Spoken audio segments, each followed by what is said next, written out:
Hi hello నమస్తే welcome back to iDream media. ఈరోజు మనతో ఉన్నారు మన ఫేవరెట్ స్టాక్ మార్కెట్ అనలిస్ట్ అయిన గురుప్రసాద్ గారు. సార్తో మాట్లాడదాం ఇమీడియట్గా. నమస్కారం సార్.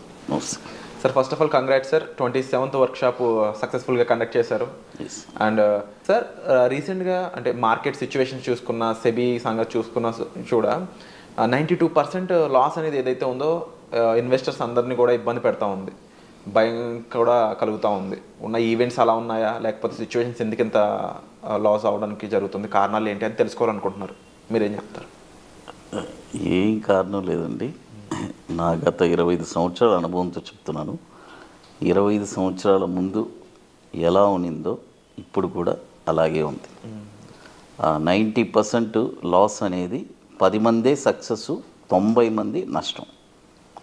ఇప్పుడు మేబీ కొద్దిగా పర్సంటేజ్ పెరిగి ఉండొచ్చు. ఏది ప్రాఫిట్ చేసేవాళ్ళు 10 అనేది 11%, లాస్ మాత్రం 90% అనేది ఫిక్స్, 95% కూడా. ఇది సెబీ వాళ్ళు ఈరోజు ఎందుకు కొత్తగా చెప్తున్నారు అనేది నాకు అర్థం కాలేదు. ఎందుకంటే జగమెరిగిన సత్యం, వాళ్ళు ప్రత్యేకంగా చెప్పాల్సింది ఏం లేదు, అందరికీ తెలుసు. ఊరికే జస్ట్ ఒక అవేర్నెస్ కోసం చెప్తున్నారు. మార్కెట్ ఇప్పుడు వచ్చే యంగ్స్టర్స్కి కొద్దిగా, ఎందుకంటే ఇప్పుడు ఐటీ పీపుల్స్ అందరూ ఒక ప్యాసివ్ ఇన్కమ్ కావాలి, సపరేట్గా నాకు ఒక ఇన్కమ్ కావాలి అని అనుకుంటున్నారు. వాళ్ళకి కొద్దిగా ఓవరాల్గా ఒక అవేర్నెస్ కోసమే ఇచ్చిన ఇది. బట్ నేను ఒకటే చెప్తానండి, చూడండి, 90% లాస్ అవుతుంది, 10% పీపుల్ ప్రాఫిట్ చేస్తున్నారు. బట్ ఈ 90% వాళ్ళ డబ్బులు ఎక్కడికి పోయింది? ఎవరన్నా దొంగలు వచ్చి పట్టుకెళ్ళారా ఎక్స్చేంజ్లో? ఎక్కడికి పోయింది? ఆ 10% పీపుల్ దగ్గరికి పోయింది. మనం వచ్చి ఆ 10%లో ఉండాలి. అదే ఇక్కడ తెలివిగా చేయాల్సిన స్ట్రాటజీ అంటే. అవును.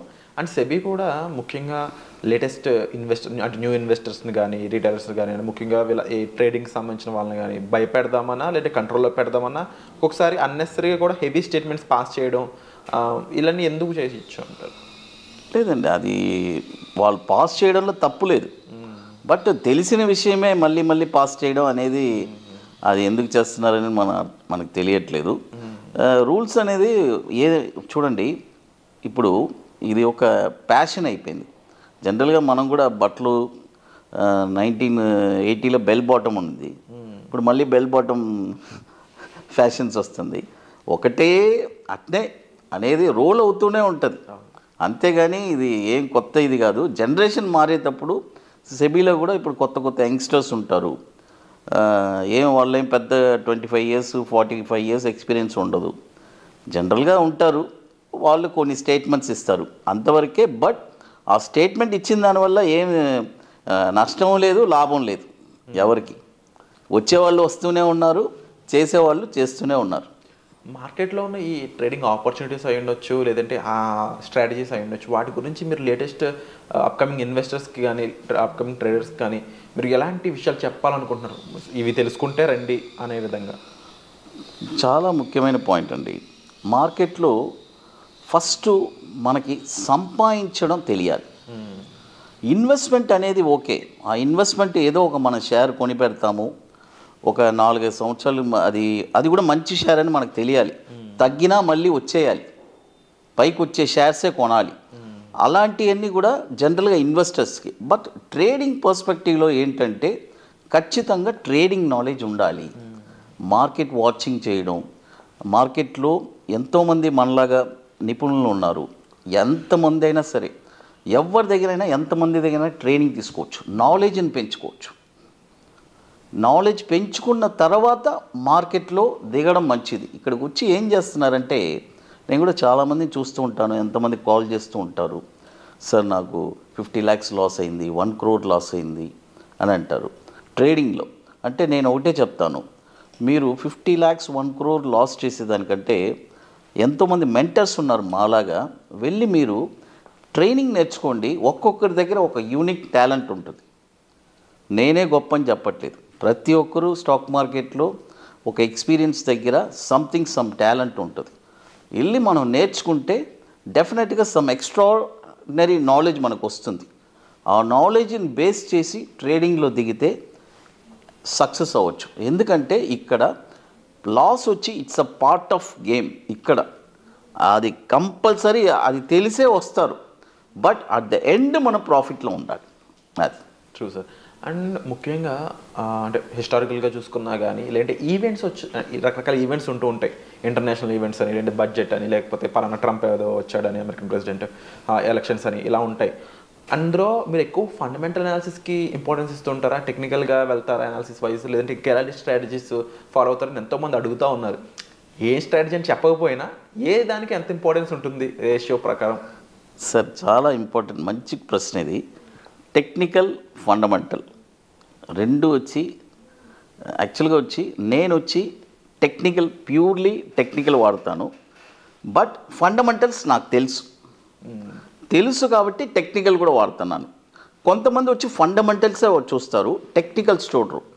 టెక్నికల్స్ చూసే దాంట్లో ఏం బెనిఫిట్ అంటే మనం ఎర్లీగా ఎగ్జిట్ అవ్వచ్చు. మార్కెట్ రేపు షార్ట్ డౌన్ అయిపోతుంది అని మనం ఎర్లీగానే మనము గ్రహించి మనం ఎగ్జిట్ అయిపోవచ్చు. ఫండమెంటల్స్ ఏం చేయలేం. స్టాక్స్ అని కొని పెట్టేస్తారు, ఆ డౌన్లోనే ఉంటుంది, మళ్ళీ పెరిగిన తర్వాతే అమ్మాలి. బట్ టెక్నికల్ నాలెడ్జ్ కానీ పెంచుకుంటే మనం లైఫ్ లాంగ్ ట్రేడ్ చేయొచ్చు. ట్రేడింగ్లో అసలు ఎంత అంటే చూడండి, రెండు ఉంది ట్రేడింగ్లో. అప్ సైడు సంపాదించవచ్చు, డౌన్ సైడు సంపాదించవచ్చు. ఫర్ ఎగ్జాంపుల్ ఇప్పుడు నేను చెప్తాను, మన అకాడమీలో మనము bank Nifty without indicator formula అది మనం ఫైండ్ అవుట్ చేసింది. చూడండి, ఆ ఫార్ములాలో ప్రతి 3 సంవత్సరాలు ట్రేడింగ్ అయితే డైలీ ట్రేడింగ్ చేయాలి. ప్రతి 3 సంవత్సరాలకి ఎంత పెట్టుబడి అంటే దానికి ఒక సిస్టమేటిక్ చేస్తున్నాం. ఒక 3,60,000 4 లక్షలు పెడితే 36 నెలలకి 3,60,000 అయిపోద్ది. ట్రేడింగ్లో ఇట్స్ ప్రూవన్. అయితే ఈ 36 నెలల్లో 10 నెలలు మైనస్ కూడా ఉంటుంది. మైనస్ పోయినా కూడా అట్ ద ఎండ్ ప్రాఫిట్లో ఉన్నారు చూసావా, అలాంటిదే ఒక స్ట్రాటజీ. ఇలాంటి స్ట్రాటజీస్ మీరు కానీ నేర్చుకొని ఎవరి దగ్గరైనా ఎక్కడైనా సరే అట్ ద ఎండ్ ప్రాఫిట్లో ఉండాలి. మనం ఒక వర్క్ చేస్తున్నామంటే ఒక 3-4 ఇయర్స్ తర్వాత ఎంత ప్రాఫిట్లో ఉన్నాము. అలాంటి స్ట్రాటజీస్ చేస్తే డెఫినెట్గా టెక్నికల్లో సక్సెస్ అవ్వగలరు. సో టెక్నికల్గా ఫోకస్ చేస్తున్నా సరే ఫండమెంటల్ గురించి ఐడియా ఉండాలి ఫస్ట్ ఆఫ్ ఆల్. నాకు ఫండమెంటల్స్ ఐడియా ఉంది, దాని తర్వాతే టెక్నికల్.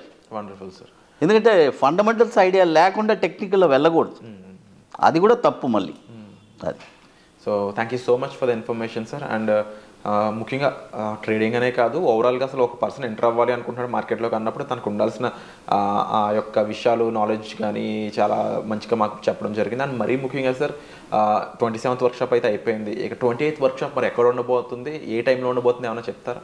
28th వర్క్షాప్ మనం ఇప్పుడు ఆల్రెడీ అనౌన్స్ చేస్తున్నాం sir. March 15th and 16th చెన్నైలో ఐటీసీ వెల్కమ్ హోటల్లో, వెరీ లిమిటెడ్ సీట్సే చెన్నైలో. అది నా హోమ్ టౌను కాబట్టి అది మనం అనౌన్స్ చేస్తున్నాము. ఓన్లీ ఇంట్రెస్టెడ్ పీపుల్ మాత్రమే వస్తారు సార్. ఎవరు మనంగా ఎవరిని రా అని చెప్పను. వాళ్ళే ఇంట్రెస్ట్ ఉంటుంది, ప్యాషన్ ఉంటుంది, నేర్చుకోవాలనే ప్యాషన్ ఉండేవాళ్ళు డెఫినెట్గా వస్తారు. Wonderful sir. అండ్ తప్పకుండా ఆ వర్క్షాప్ కూడా మరింత సక్సెస్ఫుల్ అవ్వని మనస్ఫూర్తిగా కోరుకుంటూ ఉన్నాను. సో మీకు ఎటువంటి డౌట్స్ ఉన్నా, గైడెన్స్ కావాల్సిన సరే మీరు ఆ వర్క్షాప్కి అటెండ్ అవ్వచ్చు. సో వచ్చే ఎపిసోడ్లో మళ్ళీ కలుద్దామండి. ముఖ్యంగా గురుప్రసాద్ గారి దగ్గర నుంచి ఎటువంటి ఇన్ఫర్మేషన్ అంటే దేనికి సంబంధించిన ఎపిసోడ్స్ మీరు కావాలనుకుంటారో వాటిని కామెంట్ సెక్షన్లో మెన్షన్ చేసినట్లయితే అలాంటి ఎపిసోడ్స్ మీ ముందుకు తీసుకురావడానికి ప్రయత్నం చేస్తాం. Thank you sir. Thank you sir.